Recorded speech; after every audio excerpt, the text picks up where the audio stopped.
Now, the next subject, title it, Goals Workshop. I want to give you a little model to follow on helping people through what we call a goals workshop. Now, setting goals revolutionized my life. It would be difficult for me to impress upon you how magic this art of setting goals was in my life. Coming up with reasons that absolutely call up the best of your potential, the best of your talent and ability and skill. Your willingness to do the most extraordinary things can be tapped if you learn how to do what I'm about to show you. And this is just, a little technical exercise here on capturing the essence of setting goals. But take these notes. Shof asked me one time, Mr. Rohn, after we got to know each other, he said, Mr. Rohn, one of the best ways I think I can help you, now that we've gotten acquainted, is let me see your current list of goals and let's go over them and talk about them. He says, I've got some experience and I can help you, no telling what it'll be, how valuable it'll be for you in the future. He said, let's do that. And I said, I don't have a list. He said, well. He said, Mr. Rohn, if you don't have a list of your goals, he said, I can guess your bank balance within a few $100s. Which he did. I said, you mean to tell me my bank balance would be different if I had a list of goals? He said, drastically different. That got my attention. And I learned then the process of setting goals. And it's a simple, easy process, okay? Here it is in a nutshell, and then we're going to go through the workshop. Number one, decide what you want. And we're going to take a little time and do that, but just make these early notes first. Decide what you want. Number two, write it all down. We're going to do that. Number three, keep the old lists. One of the best measures of your personal development is lists of goals you made 10 years ago versus today, to see how your priorities have changed. Your maturity has finally taken hold. I look back at lists I've kept, 20 years ago. I smile now. I wouldn't show them in public. Here's what I thought was so important 20 years ago. Now I know better. I've read the books and I've been out there and I've got the experience and I've gathered up some semblance of maturity, and my lists now are totally different than they were 20 years ago. So I'm asking you, one, decide what you want. Two, write it all down. Three, keep the old lists. And number four, check off what you get. Part of the fun of having a list is checking it off. It's so exciting for me to do what I'm just about to do with you, this workshop, and have people come back to me 5 years later and 10 years later and say, Mr. Rohn, I just checked off the last one of those goals I set at the ranch at Clear Lake. Just checked the last one off. And how proud they are that one by one, the things that went through their mind captured the magic of their heart and soul and their skills, and they went to work and they started pulling them off one by one. It's magical. So, check off what you get. Now, put this in parentheses. Add some drama when you check it off. I've mentioned this before, but this is valid. Add some drama. Years ago, I set a goal to go to Spain. First trip I made to Spain had that list with me. When the wheels touched the runway in Madrid, I checked it off. And I thought about that and put it in my journal. Last week, when the wheels touched down one more time in Madrid after all these years, and I've been to Spain and Madrid many times, but it occurred to me one more time. I remember the first time the wheels touched down in Madrid. Whoa. Wow. It's part of the essence of life. Celebration of victory. Celebration of a job well done. Recognizing yourself for what you've done. It's valuable. So, if it's a family goal and you finally reach it, call a special day and let each member of the family check it off. Why? We all worked hard and we all got it and we all deserve to put our mark on this one because it's a collective goal. And if you've got people you work with, if it's a collective goal, do the same thing. Call a party and have each member sign off, put a check mark and sign off. We got it. I mean, it's the stuff life is made of. Remember, the drama is in the details. Wow. So, with that in mind now, we're going to do our goals workshop. And I want you to put everything you can possibly think of, and that's the last little note I'll cover before this workshop. Put everything you can think of on your list. Doesn't matter what it is. Heart's desires of all kinds. A little revenge. I put revenge on my first list. People that said I couldn't do it, couldn't wait to drive my car up on their lawn, right? Give them the money to have it fixed. So, the drama, whatever it takes. I mentioned, and I talked to Toro not long ago, and I mentioned that in one of the workshops here. My Japanese friend, Toro Ikeda, put on his first list a Caucasian gardener. I said, yeah, go Toro, go. And I just talked to Toro the other day. He said, I remember, Jim, when I did that list. And he said, I hear you've been using my name all around the world. I said, I have. He said, wonderful, it really was true. And it came true. Now, goals workshop. I'm going to ask you first some questions, and then I want you to do the exercise, okay? And I'm going to have to cut you off a little short on finishing the exercise, but I only want to give you this to serve as a model so that you can use it with your family, you can use it, you know, in your own organizations and other areas that you might find this useful. I want to give it to you that'll serve as a model. Then we're going to take our little stretch for the afternoon, okay? Here are the questions. Question number 1. Write down the question first and then do the exercise. Question number 1. What 4 things have you already accomplished that you're proud of? What 4 things have you already accomplished that you're proud of? When you're working this workshop with kids, you got to give them credit for what they've already done. We've all set goals and accomplished them. Maybe haphazard, maybe spasmodic. Now we're going to do it more deliberate. So we start maximizing, but hey, we've all done some things. So now that you've written that question down, I want you to just make that list. What 4 things have you already accomplished that you're proud of? And I'm not going to give you much time now, and I may cut you off before we finish, but just see if you can't make a quick list. 4 things you've already accomplished that you're proud of. I wish we knew all the stories in this room. There's probably some dazzling stories right here. What 4 things have you already accomplished that you're proud of? I graduated 3rd in my class in high school. I was proud of that. If there's only 3, it's not much, but...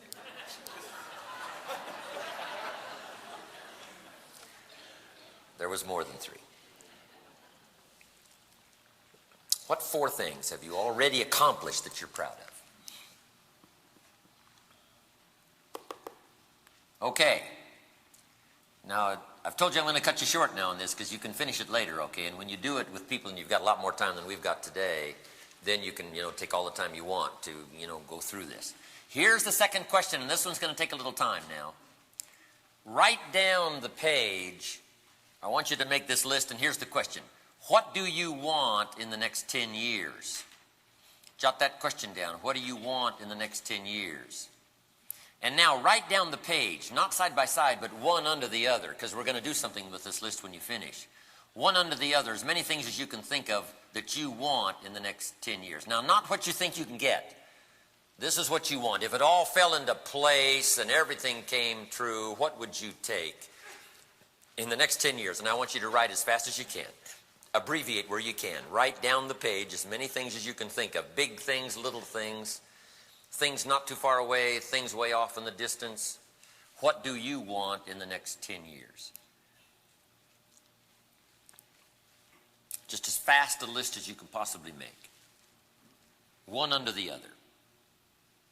Next 10 years. Personal and family. What do you want for you? What do you want for someone else? These can be business goals as well. What kind of income do you want over the next 10 years?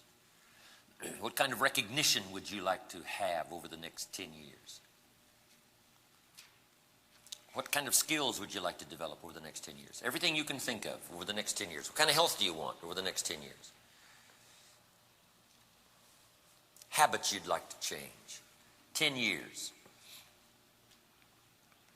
Just let your mind run free. If it all came to pass, if you could have everything you could possibly want over the next 10 years, what would you take?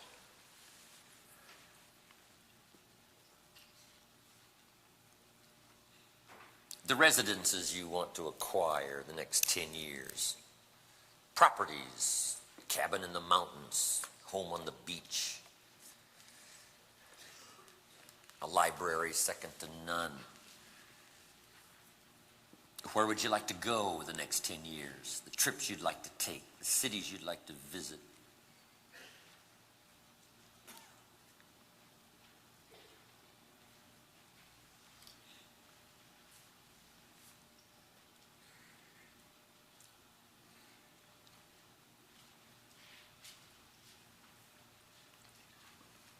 Ten years is quite a chunk of time, so think on out there.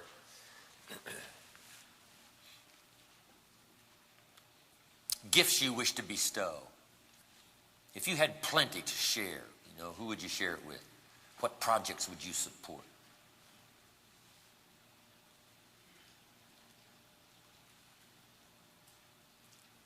Next 10 years. Little things.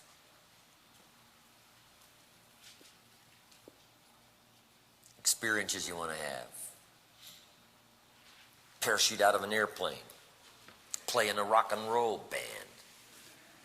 Star in a movie. Write a book. Compose a song. What would you like to accomplish and do and have in the next 10 years? Go back to school.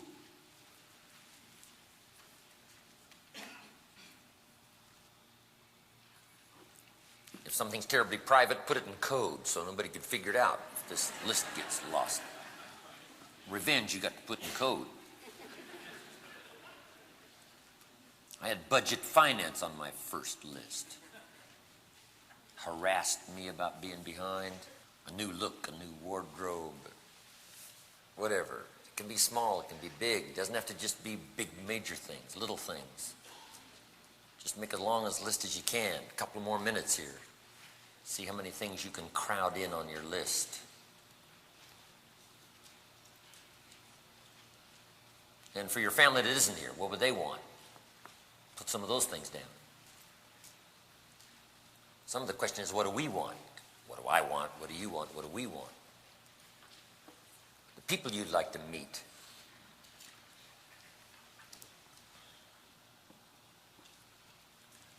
Upstairs maid, downstairs maid. Mark Hughes got a staff of 21 in his house. Security and maids and gardeners and people running around. You can't even set your empty coffee cup down. Somebody takes it. It's not my kind of lifestyle, but he likes it. What would do it for you? A limousine and a driver. A cook. What would do it for you? What would give you the greatest lifestyle, living well over the next 10 years? Your income, your enterprise. There's some incredible places in the world to see, things to do. Drink a Manhattan in Manhattan, a Frankfurter in Frankfurt.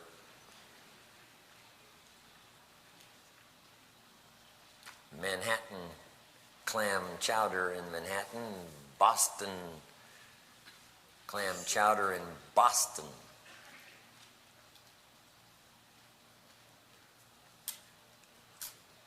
An Arizona sunset. Someday you got to gaze directly at the Mona Lisa.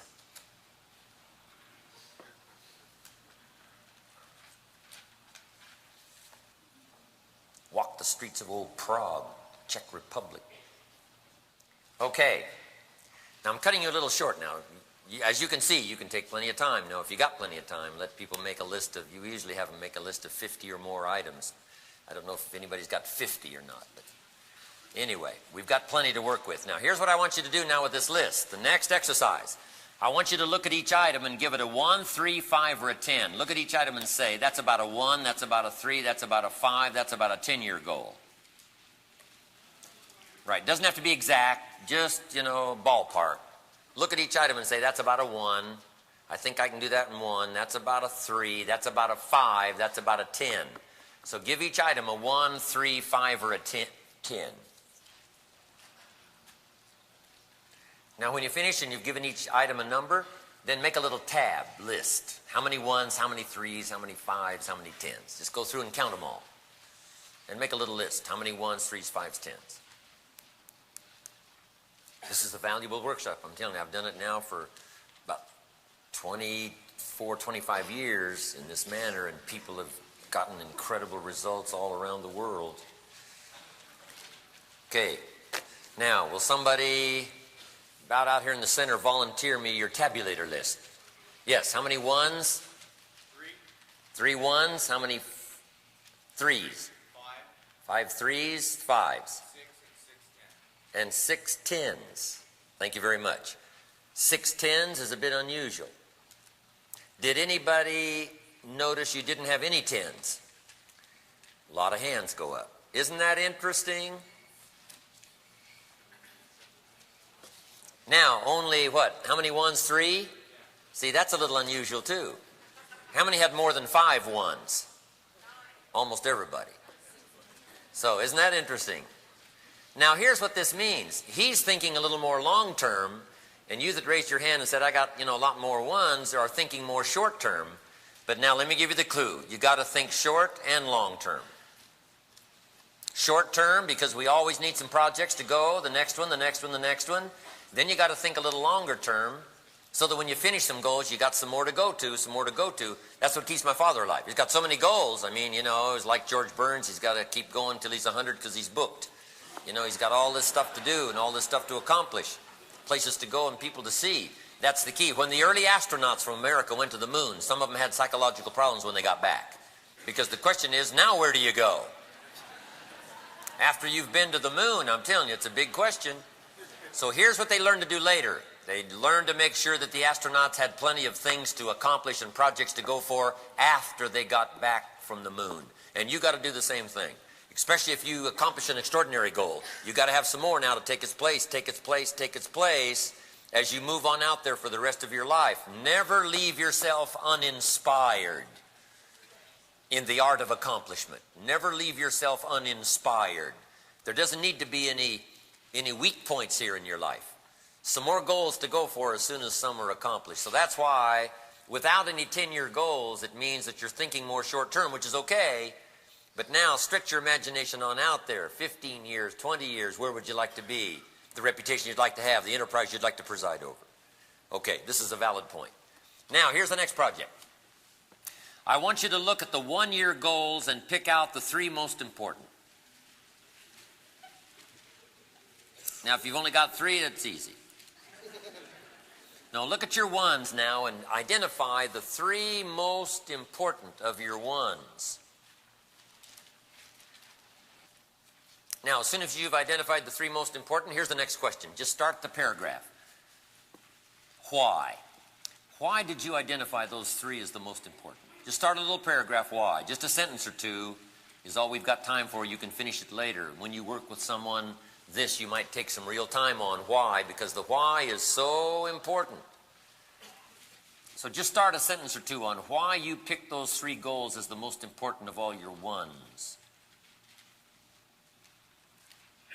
Interesting when we come up with reasons. Interesting when we come up with why. It's always challenging, but I'm telling you, the people that sit and ponder and think a little while about the whys, they're the ones that become powerful. They're the ones whose influence spread wide.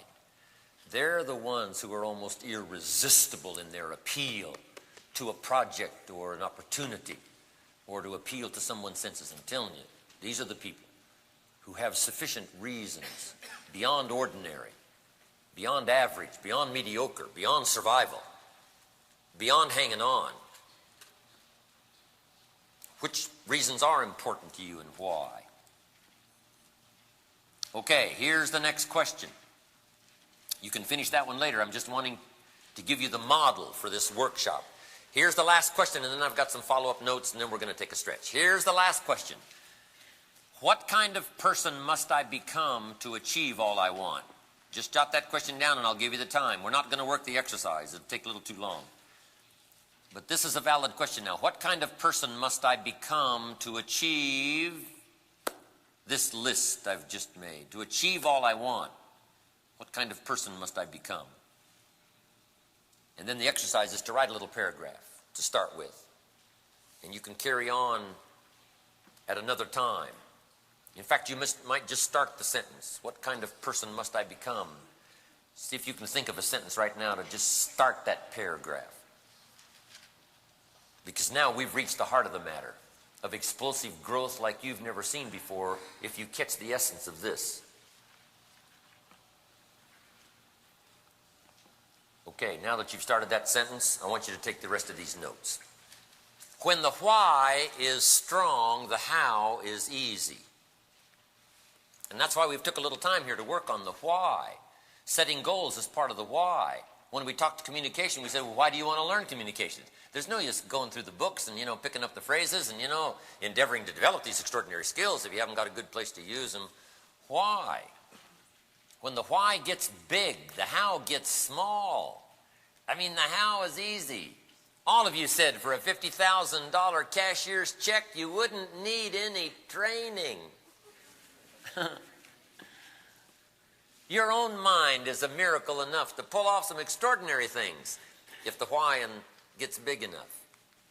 Now, make this note. Purpose is stronger than object. One of your objects might have been $1 million home, and that's powerful, and that'll affect you. But here's what's even more powerful. What for? What are you going to use this $1 million home for? You say, well, Mr. Rohn, let me describe to you what for. This is going to be the centerpiece of family activity. It's going to be unbelievable. The kids will want to stay home more than they'll want to run off and go somewhere else. And by the time you get through, right, with this gusher of reasons why $1 million home would serve you and your family so well, now you see, we've got the stuff that makes dreams come true. When purpose is stronger than object. Wow.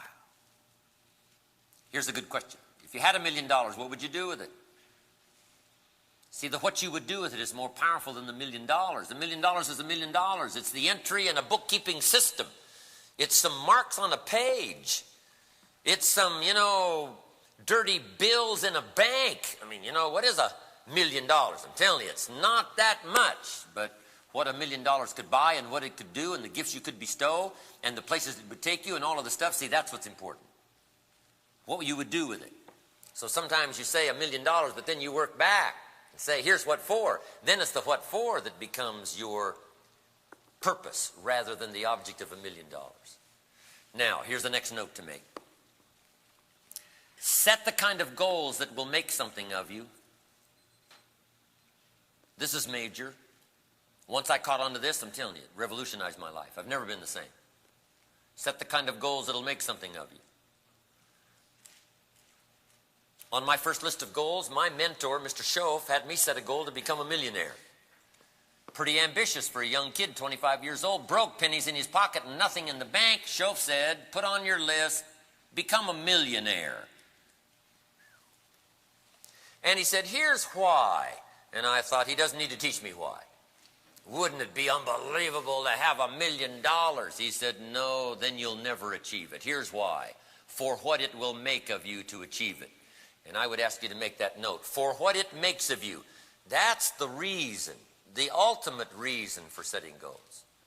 Why should we work hard on setting goals? Why go through this exercise? And I'm about to give you something now very valuable to write in your notes. Here's why to go through the exercise of setting goals. To entice you to become the person it takes to achieve them. We all need to be enticed. We all need to have a vision. Without a vision, we perish. We sink in our own despair. We are lost in the shadows of doubt and uncertainty. But I'm telling you, once somebody can open the doors and turn on the lights, and once we can see the purpose, Once we can see that the ultimate purpose is not what you get, the ultimate purpose is what you become. But set the kind of goals that'll make you reach, make you grow, make you stretch, make you try. So that's why Shove said, Mr. Rohn, set a goal to become a millionaire for what it will make of you. So we set goals to entice us to grow, entice us to learn, entice us to read the books, entice us to sit and take notes and work this hard. Entice us to labor through the stuff that most people aren't willing to labor through. They're not willing to sacrifice a play day any day for a learning day, and yet we are. Why? Because we understand that if we learn a few lessons, we can have a lot more play days in the future than most people would even think of. So set the kind of goals that'll make you reach and make you stretch. Here's a key phrase: don't join an easy crowd. You won't grow. Go where the expectations are high. Go where the call is loud and clear. Go where the invitation is strong and powerful. Go where the enticement is beyond belief. If you stretch and you reach, we'll recognize you and we'll call you noble. See, that's the key. Don't go where they let you off the hook and let you get by. The little group I belong to, you can't believe what the expectations are. For everybody to do their best and put out 110%. But you can't believe what satisfaction it is, knowing whichever of us is where in the world, it's well taken care of. If Jim Rohn's in South Africa, forget about it. We sleep like a baby because it's in good hands. Jim Rohn's there. I want you to have the same reputation. I want that to be your goal, to be so worthy and to be so skillful and to set the kind of goals that'll make you go for it. Shove said, then once you've become a millionaire, what's important is not the money. And I've already shared with you that. He said, you could give it away. I did better than that. I lost it all. And I gave you that yesterday. But guess what I found out when my fortune was gone? My skills weren't gone.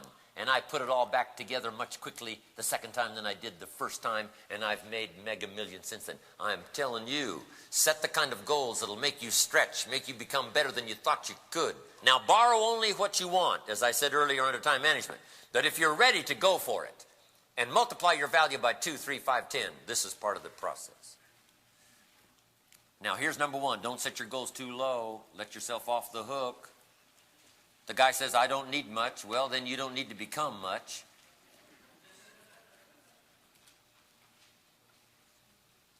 But here's the last part now in setting goals. Don't sell out.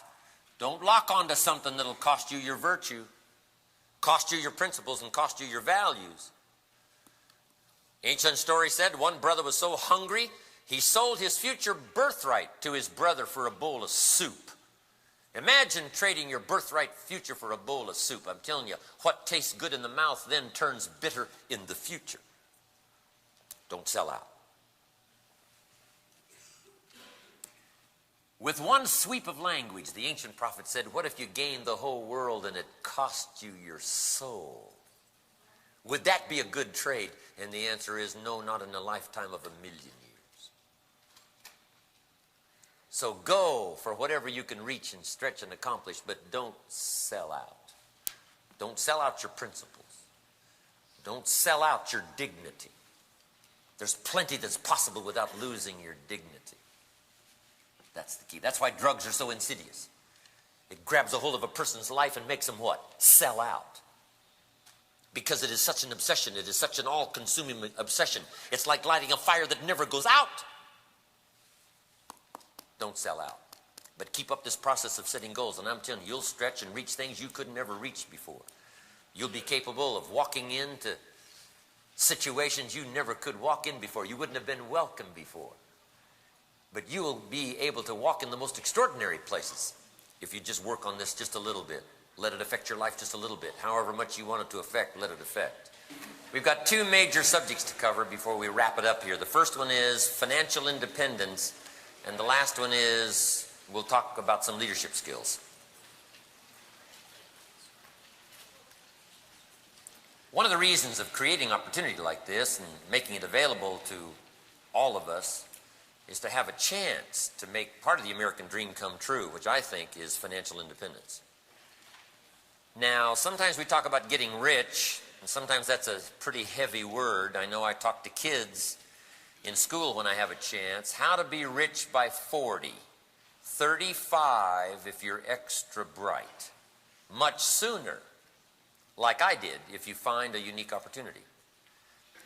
But I notice that sometimes when I talk to kids about, getting rich or becoming wealthy, it's a bit of a strong word. And also it, has many different connotations. What would it take to be rich? Would you have to compromise, cut corners? Would you lose your family? Would you have to forsake your friends? Would you have to, violate some of your long-term principles? Who would you have to step on? Would you have to take undue advantage of the marketplace? And is it worth it, to become rich or wealthy? And all of these questions everybody's got to settle for themselves. I went through a period of time where I think, for a while I thought poverty was the virtue. And then here's what I discovered. Poverty is the curse, not the virtue. Jesus did not teach to be poor. He taught to give to the poor.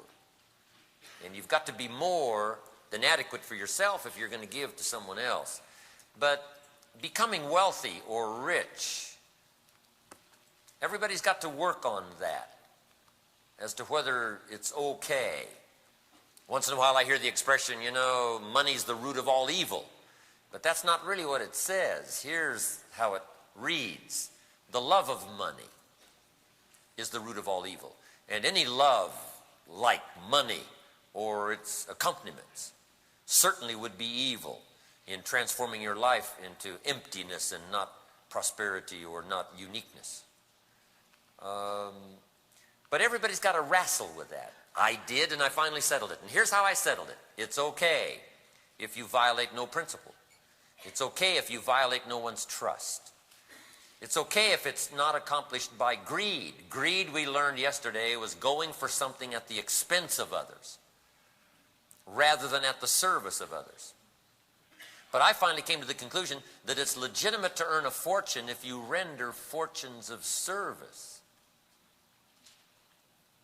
Now, the word fortune sounds immense, and for most people it sounds out of their reach, but I'm telling you it's not. But we do have to, wrestle with those words. How much time should you spend? Should you devote your life to accomplishment or to becoming wealthy? Are there many other worthy projects? And so we've all got to go through this from our background, from what we've been taught, from what we've picked up, or from legitimate conclusions that we have come to. Everybody has to wrestle this for themselves. The legitimacy of, number one, being rich. Number two, spending the time, effort, and energy to become wealthy. But I finally came to the conclusion that it's okay. One, because you don't have to violate any principles.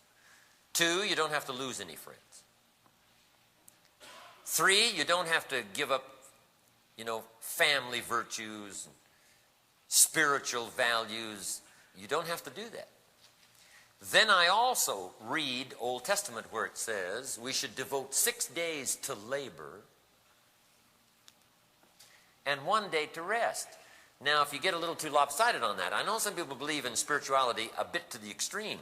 And I'm often asked, Mr. Rohn, do you believe in things like prayer? And I said, yes, I do believe in prayer, as long as you don't pray all spring. So the spring was not to be devoted to prayer.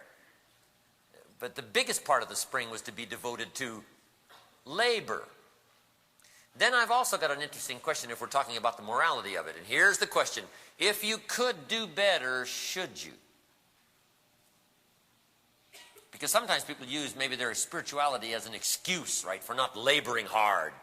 Don't waste your time on labor because spirituality is what counts. But I'm telling you, the 6 days of labor doesn't really say that. Someone says, do you believe in contemplating God? And do you believe in God? And I said, yes, we should gaze at the heavens. We should contemplate God whilst, and that's a good word for your notes, whilst. Whilst with the hoe in your hand you cultivate the garden. Yes, we should look up, but a fair share of the time you gotta look down. So I come up with this little scenario. Look down to the labor that works miracles, the miracle of a living and maybe the miracle of a fortune. Look up for spirituality and inspiration from above, where all good things originate. Look around for opportunity. Look back for experience. Look ahead for the promise and look out for your enemies. I can't say it again. I mean, you know.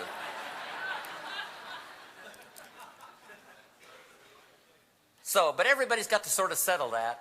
What amount of time to spend on labor and what amount of time to go for becoming wealthy and so on. Now, here's what I found was helpful in talking to kids. Instead of using the words rich or wealth, I come up with this: financial independence, a form of wealth.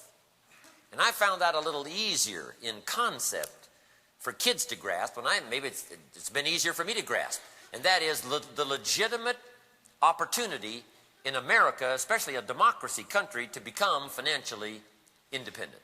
Now let me give you my definition of financial independence. Here it is: the ability to someday live from the income of your own resources. To someday have the freedom and the ability to live from the income of your own resources. I call that financial independence, meaning you only have to work if you want to. And then you can, maybe diversify your labor to do a variety of things that you do not have to depend any longer on the income from it. And maybe the future income might only be a measure of your success and not gone for as a necessity. Because I found out in some of the circles that I have a chance to be involved in, wealthy people still stay in pursuit of the next success, You say, well, if a guy's got $10 million, what does he want? And here's what he wants: another $10 million. Not because he needs the $10 million, but because it would serve as proof positive that he has now rendered another $10 million worth of service. Isn't it interesting that a billionaire would love to be a multi-billionaire? Part of it is for the joy and the satisfaction of doing some more with your life. Should you stop at $1 billion? And my answer is not really. We should all adopt the ant philosophy. Let me give you the ant philosophy. Here it is in a nutshell. Number one, ants never quit. What a good philosophy. If an ant's going somewhere and you stop him, he'll look for another way. The ancient script said, go to the ant and learn the wisdom of the life of the ant. Number one, ants never quit. Here's number two. Ants think winter all summer. That's why they seem to always be in a hurry. All summer, they're thinking what? Winter, winter, winter. Got to get the job done. So here's the key phrase: you got to think negative when it's positive.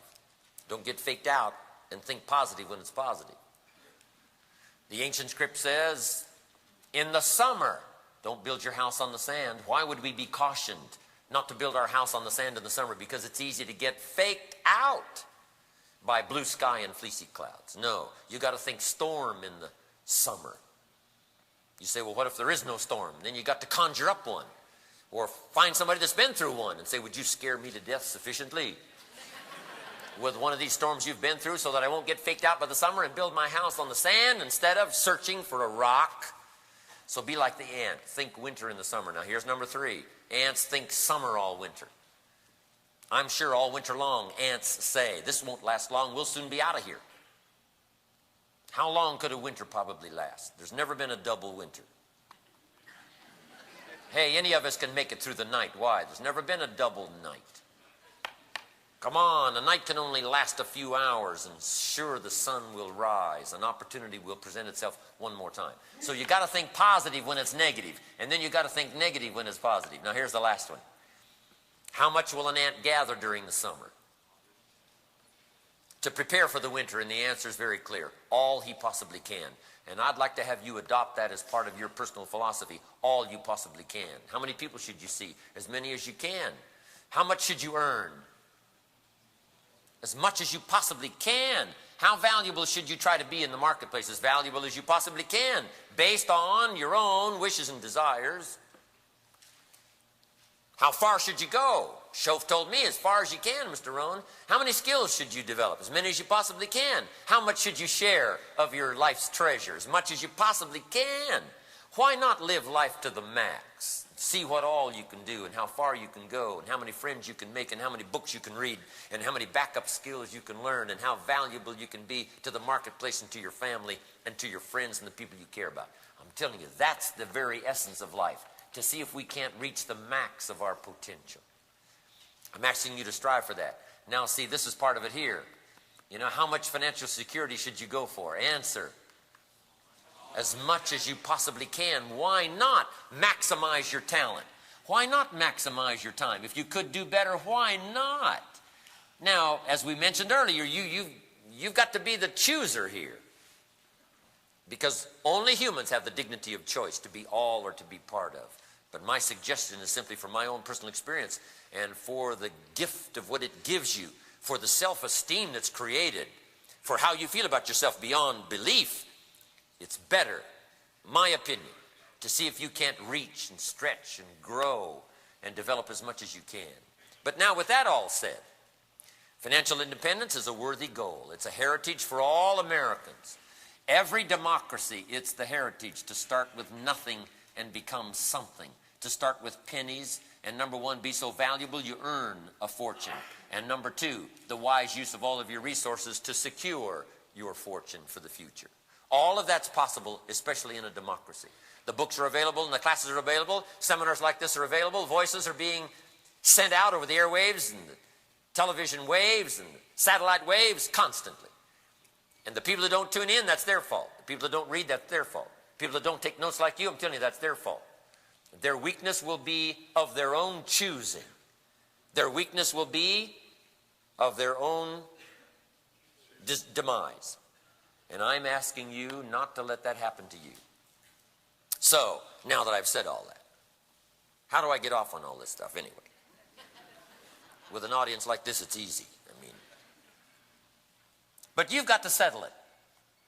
What you go for, and then what you're going to do with what you get in return for your service to the marketplace.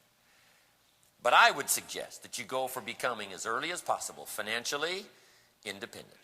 My father finally persuaded me to be debt-free. A lot of years ago, he said, "Son, the feeling is unbelievable to owe not one penny, for no one to have a claim on your resources." And I remember the day when it happened. There's a lot of special days, right?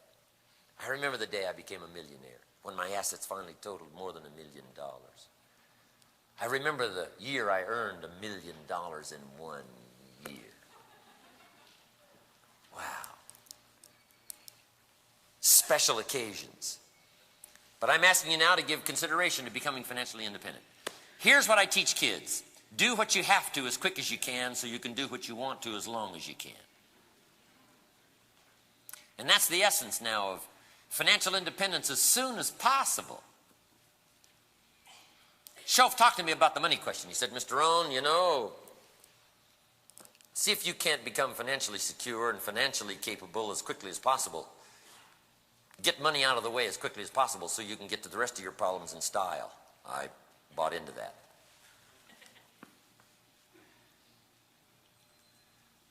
Now the question is, to live from the income of your own personal resources, how would you like to live? Now, it may not take that many resources to live a very modest life. You know, if the illustration I used, the man says, "I'm off to the mountains to live in a cabin, live off the land, feed the squirrels," you know, it wouldn't take $20,000 a month. So it depends on how you want to live, you, your family, the people that you care about, how you want to live on into the future after you've become financially secure. That depends on how many resources you need to make sure you've got in place when that occasion arrives. But now, to be financially independent in a reasonable amount of time, you've got to have the right philosophy. So let me give you now the philosophy of the rich and the philosophy of the poor. Here it is. Poor people spend their money and invest what's left.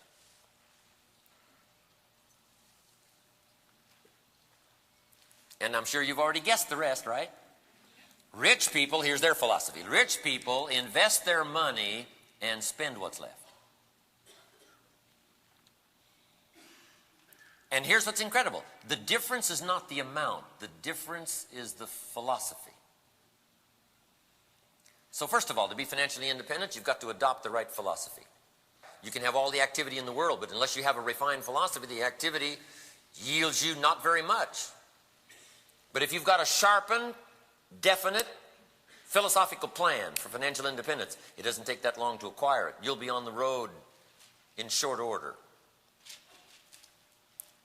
Now, what to do with your resources? Let me give you some clues on what to do with your resources. If a child has $1, we asked it in one of our other seminars, what should he do with it? And let me give you the best I've got. Now, before we get to the use of your resources, here's what's important. I want to mention this. Shof gave me this as a very important clue. Take a picture of where you are. Draw a line down your page there. We're going to call this a financial statement. Shof said, Mr. Rohn, first, if you really want to be financially secure someday, you got to take a picture of where you are and see how bad you've messed it up, and then see if you can't make the corrections for the future. So he said, we need to develop for you a financial statement. And I asked him, what is a financial statement? I didn't know. But I soon learned. He said a financial statement is a picture of where you are financially. And he said a financial statement has all of your assets and the value of those assets on one side of the page, and then your liabilities, all the money you owe, various accounts on the other side of the page. And then he said you add up your liabilities here and you add up your assets here and you subtract one from the other and you'll come up with what we call your current net worth. Now, this is not your total net worth. It's not the worth of your skills. It's not the worth of your relationship with your family. It's not the worth of your reputation. We're just talking about your money, your financial resources. This is your current net worth. And I said, well, if I did that, mine would not look that good. He said, it's not important how it looks. It's important whether or not you do it. I got the message. So I started putting together my first financial statement. Liabilities, I had no problem with that. Budget, finance, my parents, and all the rest. Now I come to my assets. I am embarrassed. I put my shoes on here, right? The Salvation Army give you $3 for your shoes. Can you see how important that was for me to take a picture of where I was after 6 years? I started working when I was 19. I'm now 25 years old. I'm married. I got a family. I got some responsibilities. And here's the picture after 6 years. I'm telling you, it was not a pretty sight. But Shof said that's very important to go through this trauma of what you've done with your resources the last 6 years so we can get on with making amends on these errors in judgment. I'm telling you, that got my attention. And now that you've gone through that, let's talk about what to do with $1. Here's what I teach kids in becoming financially independent. What to do with $1. Here's number one. Don't spend more than 70 cents. You say, well, did you just pick that number? Well, sort of. But you got to pick some number. If you don't pick some number, circumstances will pick it for you. When I met Mr. Shof, I was at about 110% of $1. Mortgaging my furniture for the second, third time. That's why I was in financial hock when I met him. But I teach kids now only spend 70 cents out of the $1. They said, okay, I got that. Now, here's number two. What do you do with the other 30 cents? Kids want to know, and here's what I teach them. Number one, 10 cents for charity. Church, charity. Some churches teach tithe, portion, piece of what you've gathered in. Give. Excellent program. Either give the 10% and let them administer it, or you administer it. Whichever is your choice, whatever is your belief. If you give it to someone else to administer, make sure they take you on the tour, show you where it goes, so that you'll give it gladly and with excitement. 10 cents for charity. And by the way, nothing teaches children character better than generosity. The time to teach this is when the amounts are small. If you'll teach it properly, kids will give you 10 cents out of every $1. And they either administer it or you help them administer it. Where it goes, worthy causes, worthy projects to support for the 10 cents, charity. Nothing better to teach character for kids. No class, no teacher, no program teaches it better than being generous, helping people who cannot help themselves, helping people get started who cannot start by themselves. These are worthy projects. Okay, here's the next 10 cents. 10 cents for active capital. That's your business. Active capital. Everybody should set aside 10 cents out of every dollar that you earn in an active capital fund so you can participate in capitalism. This is America. Communists said capital belongs in the hands of the state. We've said all these years, no, capital belongs in the hands of the people. And now you've got to learn to be a capitalist if you live in a capitalistic society. So here's what we suggest. Out of every dollar you earn when you start earning money, set aside 10 cents out of every dollar into an active capital fund. And this fund is designed to look for projects that make a profit by engaging in the commercial activity yourself.